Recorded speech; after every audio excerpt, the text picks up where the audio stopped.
I'm a little nervous, sorry. Yeah. I'll start with the first question since I'm kind of out of breath. So I've had some experiences when talking with my husband and talking to a few other people about non-physical or that type of subject. And when that happens, if the conversation is going really well, I get extremely out of breath like now, or I get where I'm kind of fidgety and I almost kind of can't control. It's kind of hard to explain, but that's the gist of it. And so I'm just kind of wondering, and it feels good. It's not a bad feeling, but I'm just wondering, why that happens and why sometimes it doesn't happen. There's something really important that is at the basis of this. As you are in your physical body, you are an extension of source energy. Everyone who has ever been physically focused has reemerged into non-physical, is still forward-looking with all of you. So while most people are completely unaware, because it is a subtle tuning that you have to accomplish in order to be aware, non-physical consciousness is focused forward with you. So as you're having these conscious conversations about things that this non-physical energy is aware of and wants you to be aware of and likes that you are aware of, then you're beginning to receive their awareness. Now, it takes a little while for you to become accustomed to that steady flow. In the beginning, as Esther was receiving us, there was a lot of fidgeting, a lot of nervous moving around because her physical apparatus was just not quite up to speed with the energy that we were. But it's so helpful to understand that you can't be in your physical body and be having a conversation about someone you know who has reemerged back into non-physical without calling their attention forward to you. And to the degree that you are allowing it, you can receive their feelings, and it's always a feeling of awareness and appreciation and interest. That's the thing that we most want you to understand.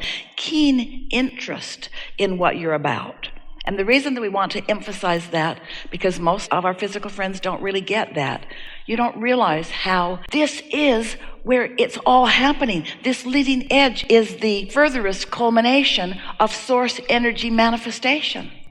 So, of course, everything that's non-physical is eager and interested in what you're discussing and what you're discovering and what you are creating, you see. Helpful? Very. If you can just relax in the knowledge of what it is. And you said something very important. You said it feels good, which means these are impulses that are coming from this vortex that we've been talking about all morning here. And so if you can just consciously, don't get too heady about it, because you can't really be in the asking mode and the receiving mode at the same time. But just relax, and it is helpful if in that relaxation you just acknowledge, I am aware and I am willing and I am happy and I am eager to receive your impulses of thought. You're going to like it. Okay. What else? So the other question is for my husband. Several years ago, he had an experience, and I think he kept it to himself for a little while. And then eventually he told me he was very put off by it, kind of scared by it. So sort of some different instances, like he's seen kind of like a vision of something before it's happened. And since then it's happened several times.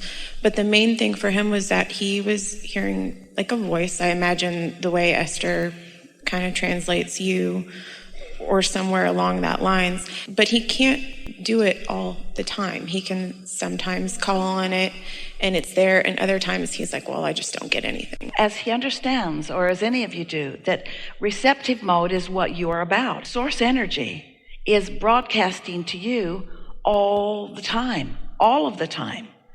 Whether you're receiving it or not is the question.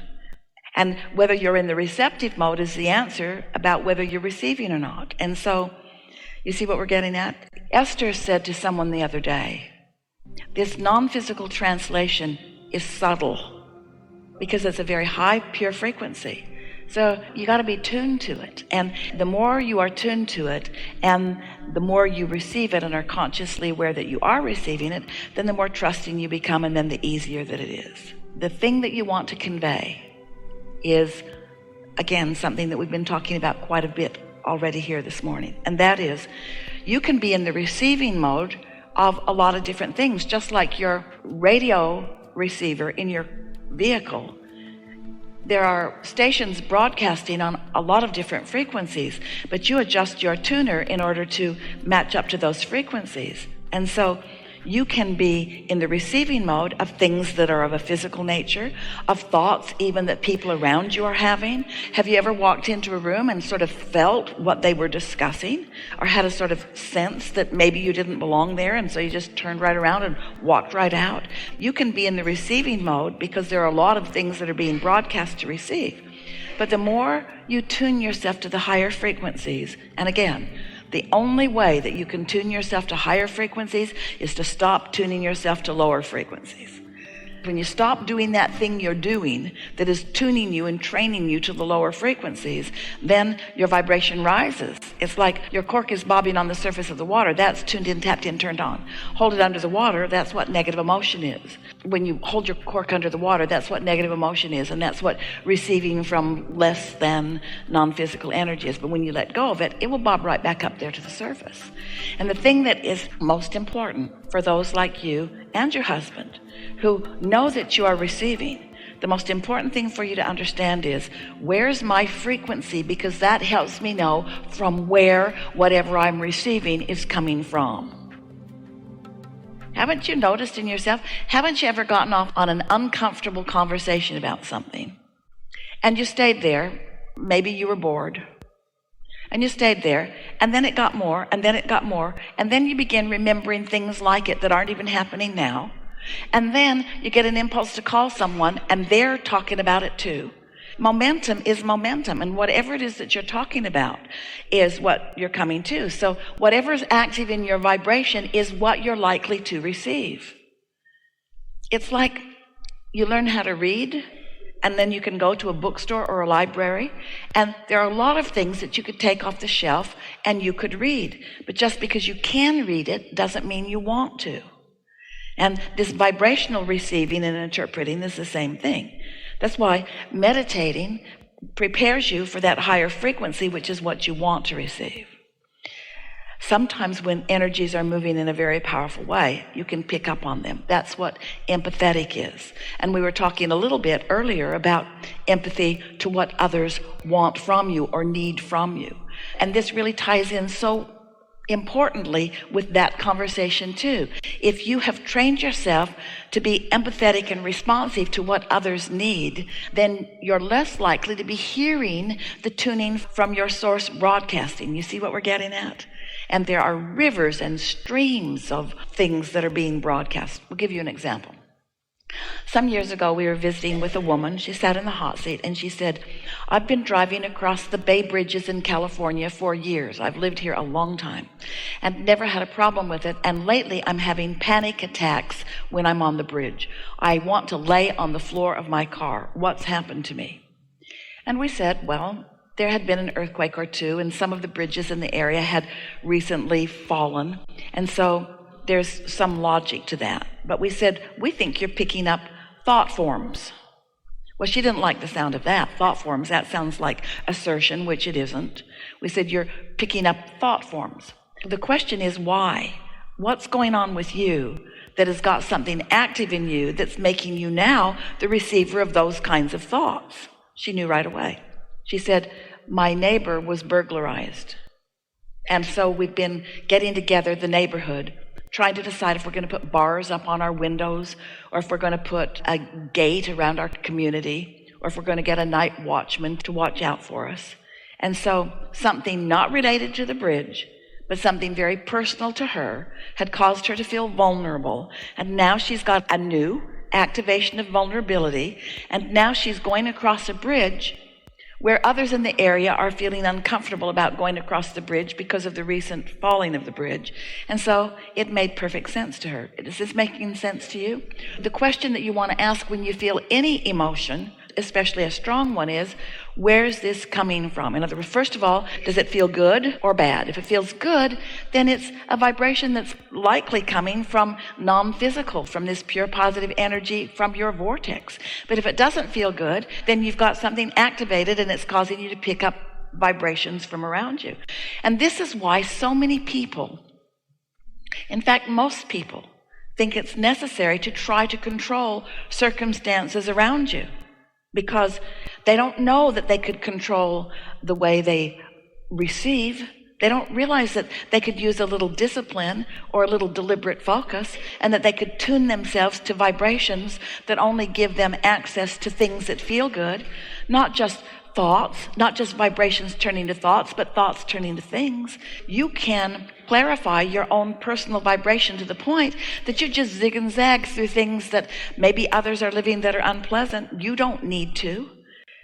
Most people are living very conditional lives, which means they see something, they have an opinion about it, they offer their opinion about it, they establish a stronger vibration about it, and then they get more and more and more of the same.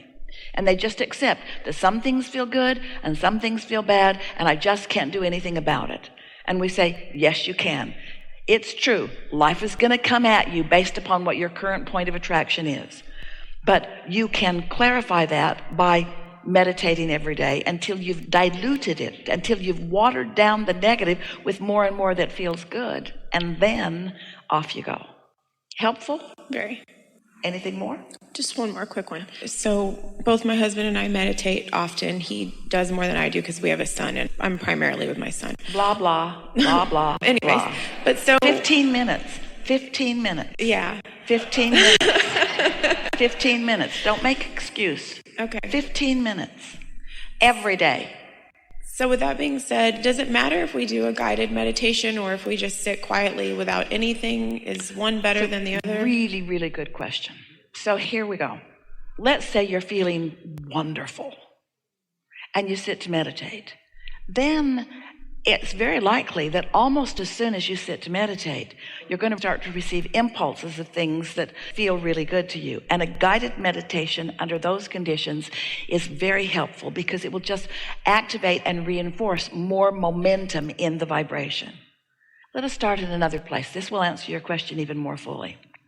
You're going to like this. It's going to cause a lot of what you've heard already today to sort of fit together in a more meaningful way for you. So one of the things that makes negative thought more attractive to humans than pure positive thought is that often in the negative thought, there's more momentum. So it's meatier, it's chewier, there's more to see and hear and smell and taste and touch. In other words, it feels like a fuller experience. Where what we're asking you to do is really asking quite a lot of you. We're asking you to sort of withdraw from all of that active life just for 15 minutes and quiet your mind, which means when you quiet your mind, you stop thought. And once you accomplish that, there's almost no momentum. So as you start receiving and you feel some of that soft satisfaction, there's a little momentum, and as you stay there for a few seconds, really 16 or 17 is enough, then that vibration is going to pick up more speed. And as you stay there for another 16 or 17 seconds, that vibration is going to pick up more speed. So now you're going from no momentum to a little more, a little more, a little more, a little more. And if you're able to keep that up without introducing negative contradictory thought to it, that state of meditation, the momentum will become enough that then the vibration will turn to a thought impulse, and then you'll know you're off and running. Once the impulses start coming, which is often at the end of the 15 minutes, but for those like you have been meditating for a while, it could come within the first 30 seconds. It doesn't take Esther any time at all to get there. Once you get there, then pondering things that are flowing into your mind is a very good idea, because then that momentum becomes more and more and more and more and more and more. We're not trying to slow the momentum of you down. We're trying to help you purify the momentum, because even though you don't know it, it is our promise to you that faster momentum about what you don't want is not better than no momentum that is pure and positive. But you don't have to choose fast momentum and no momentum. You have the ability to take that slower momentum into faster and faster and faster, and guided meditation is a way to do that. We really think that if you can quiet your mind first before you go into some sort of a guided meditation, you'll have greater success. Only because most of you, we love you so much, have got some sort of negative stuff going on when you sit to meditate.